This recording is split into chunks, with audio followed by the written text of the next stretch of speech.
सभी साथियों को नमो बुद्धाय, जय भीम। साथियों, मैं बहुत प्रफुल्लित हूँ इसलिए कि मैं दिल्ली में हूँ आज, और मैं अपने वायदे के अनुसार दिल्ली पहुँच चुका हूँ। और आज इस मौके पर सबसे पहले मैं राष्ट्रपति जी को, श्रद्धेय मुर्मू जी को बधाई देना चाहता हूँ कि उनसे भी मुलाकात करूँगा, और जो हमारे सीजीआई हैं एयरपोर्ट में उनसे भी मुलाकात करूँगा।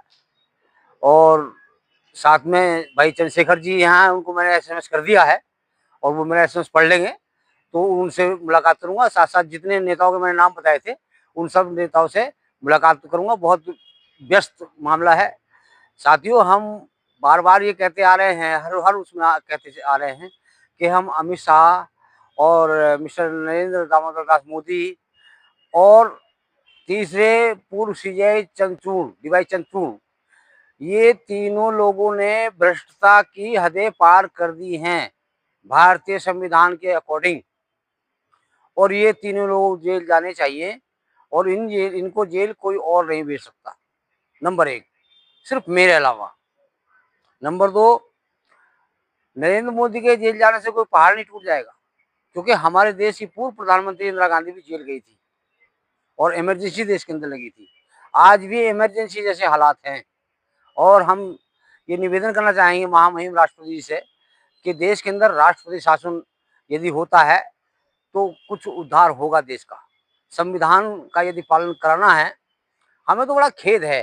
खेद इस बात का है कि सेंगोल नाम की चीज का स्थापना हुई देश के अंदर नए लोकसभा हॉल में, और उसके उद्घाटन में आप प्रथम नागरिक देश की, और आपको नहीं बुलाया गया, आपको अतिथि नहीं बनाया गया, और देश के प्रधानमंत्री अतिथि रहे, तो ये बड़ा दुख का विषय है और आप लोग, आपके लिए शर्म का विषय है।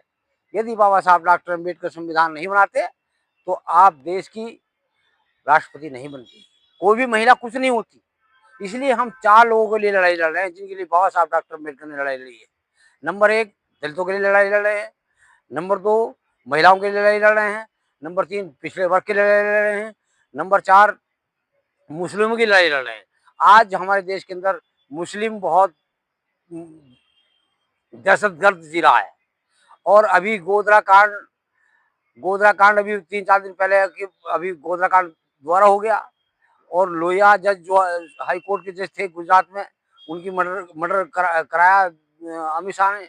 और मतलब कहने का ये सब बात फाइल खुली हुई है, और फाइल खुली होने के बावजूद हम एक बात कह देना चाहते हैं, खुले मन से कह देना चाहते हैं, खुले मन से कह देना चाहते हैं। कल भी हमने बोल दिया था, हम दिल्ली आ चुके हैं।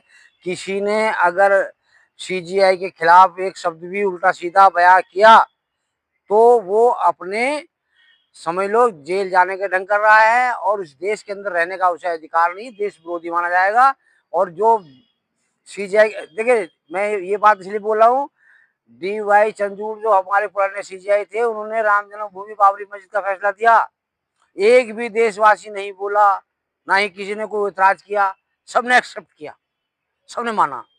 तो आज अगर हमारे सीजीआई कह रहे हैं तुम्हारे भगवान तुम्हारी रक्षा करेंगे, तुम्हारा भगवान अपना आप काम करेगा, जो वो शक्तिशाली है, शक्तिमान है, हर जगह व्याप्त है, तो फिर किसी संविधान की क्या आवश्यकता है उसको? क्या सीजीआई ने गलत बोल दिया? तो इसलिए आपसे निवेदन है, कोई भी हिंदू संगठन किसी के बारे में कोई गलत टिप्पणी नहीं करेगा। ये मेरा खुला चैलेंज है आपको, और मैं दिल्ली में हूँ और दिल्ली में रहूंगा जब तक मैं इसकी शासन सत्ता नहीं पलट दूंगा, जब तक मैं दिल्ली से नहीं जाऊंगा। नमो बुद्धाय, जय भीम।